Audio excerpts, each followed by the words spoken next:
ജനാകർഷമായ പദ്ധതികളോ പ്രഖ്യാപനങ്ങളോ ഇല്ലാതെ നിർമ്മല സീതാരാമന്റെ കേന്ദ്ര ബജറ്റ് ഉണ്ടായിരുന്നത്. പുതിയ ആദായനികുതി നിയമം ഏപ്രിൽ 1 മുതൽ നിലവിൽ വരും. വാഹന അപകട ഇൻഷുറൻസ് തുകയെ ആദായനികുതിയിൽ നിന്ന് ഒഴിവാക്കിയിട്ടുണ്ട്.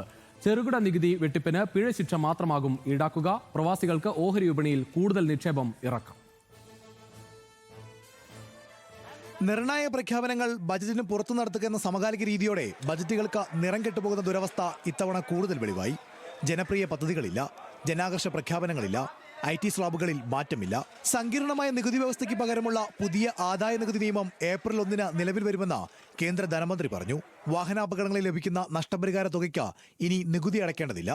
ജൂലൈ 31 വരെ റിട്ടേണുകൾ ഫയൽ ചെയ്യാം. ചെറിയ നികുതി വെട്ടിപ്പുകൾക്ക് ശിക്ഷ പിഴ മാത്രമാകും. I propose to rationalize prosecution framework under Income Tax Act while maintaining a careful balance for deterrence in some serious offence. Non-production of books of account and documents and requirement of TDS payment where payment is made in kind are being decriminalized. Further, minor offences will attract fine only.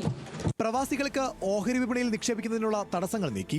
വിദേശത്ത് താമസിക്കുന്ന വ്യക്തികൾക്ക് Indian കമ്പനികളിൽ നിക്ഷേപിക്കാവുന്ന പരിധി 5% നിന്നും 10% ഉയർത്തി.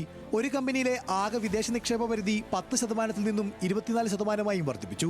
മൂലധന ചെലവുകൾക്കായി 12.2 ലക്ഷം കോടി രൂപ സമ്പദ് വ്യവസ്ഥയിലേക്ക് ഒഴുക്കും. ഇന്ത്യൻ സെമി കണ്ടക്ടർ മിഷനായി 40,000 കോടി അനുവദിച്ചതാണ് മറ്റൊരു വമ്പൻ പ്രഖ്യാപനം. ഖാദി മേഖലയ്ക്കായി മഹാത്മാഗാന്ധി ഗ്രാമസ്വരാജ് പദ്ധതി പ്രഖ്യാപിച്ചു. ഇന്ത്യയെ 5 വർഷം കൊണ്ട് ഫാർമ ഹബ്ബാക്കാൻ 10,000 കോടി രൂപ വകയിരുത്തി. ആയുർവേദ മേഖലയിൽ 3 എയിംസ് തുടങ്ങും. വിദേശ നിക്ഷേപം വെളിപ്പെടുത്താൻ 6 മാസം സമയം അനുവദിച്ചു. ന്യൂസ് മലയാളം, ഡൽഹി.